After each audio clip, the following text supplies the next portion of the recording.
October just around the corner, the golf season is going to be ending very quickly. Let's talk about 3 different ways that you can build your plan for this off season so you can come into the spring next year better than ever playing golf. Getting in shape to play better golf has never been easier, and that's going to be the first priority that you're going to do in this off season is get into better shape to hit the ball better. Let's talk about the things you'll need to do that. So typically, what you'll want is you'll want to work out resistance training wise 2 to 3 days a week, doing 6 different types of movements for those 2 to 3 days. And those six different types of movements are a push, a pull, a hinge, a squat, a brace, and a rotate.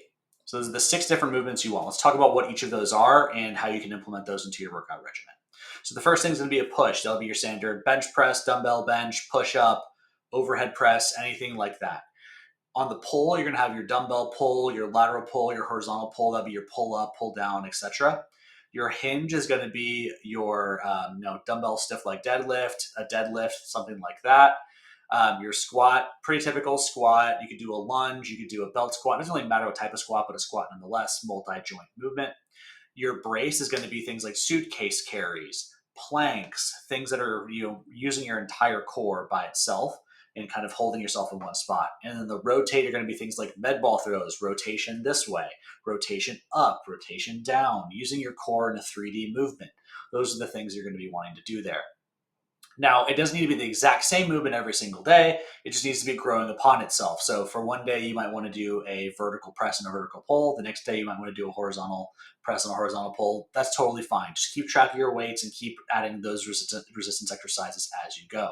But those are going to be the 6 exercises you're going to want to be doing for your golf fitness. Now, in terms of cardio, I always recommend for everyone, it's going to be walking is your number one priority. You are walking on the golf course. You should be walking ideally more often. Now, for some people in the wintertime, that's not going to be as available, and you're going to want to get more bang for your buck. So what does cardio look like for golf? I prefer to do intervals, and they suck. Don't get me wrong. I hate intervals, but it's going to be the fastest way that you're going to be able to improve your cardiovascular health. So that could be 30 seconds fast on, 1 minute off. It could be 15 seconds on, 30 seconds off. But I like a 2-to-1 pace in terms of the cardio for intervals. 20 minutes is good, 30 minutes is great, but you only need to do it a couple times a week in order to get the benefits from it. But walking is going to be your number one priority. If you are in a place where you can walk, make sure you're getting your steps in because you're going to be walking on the golf course. You should be mimicking what you're going to be doing on that golf course. The next thing you're going to want to do is get your swing right. So how are you going to do that? Well, it kind of depends on what your access looks like. Luckily, I'm in an area where I can play golf year round, and so there are going to be times where I'm able to hit the ball outdoors. I'm going to want to take advantage of that just as if I would during the summer. But if you're in a place where winter is really keeping you indoors, here's some things you can do at home and at simulators that'll be good for you. So I like doing all of my technical work and big swing changes in the off season. There's no tournaments or something that's holding me from making those changes and being scared of doing so. And so hitting into a screen, hitting into a net, there's nothing wrong with that, especially if you're doing your technique correctly. So get a couple lessons going into this off season, find some technical things to work on in your swing, and just drill those over and over and over again. So when you come out of the garage, when you come out of the simulator into next year, you're in a better place. Now, for an indoor range session, if you're just like in your garage or something, the only thing you really need is a mat and a net. You don't need a full launch monitor simulator if you don't want to. Now, if you have the money for it, great. I'm glad that you have the full money for a simulator, but it's not 100% necessary, but it is helpful. And just doing technical stuff, aiming for specific spots, working on contact, get a divot board. All of these things are things that you can do and plan within your practice. The other thing you're going to want to do besides hitting into a net is actually putting. And so all you can really do inside, unless you have a full, large area with a big turf putting green on it, is work on your start line and your stroke.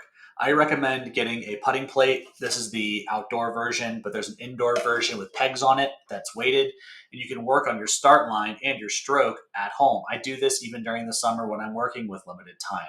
You should prioritize that because when you come out of the garage or you come out of your office and simulator or whatever, you won't have to worry about working on your stroke or your start line. You only have to work on the speed and the reads of the putts, right? So you're already one ahead of you from the previous year. So get those 2 things, and that should help you pretty much immediately going into the base of next year.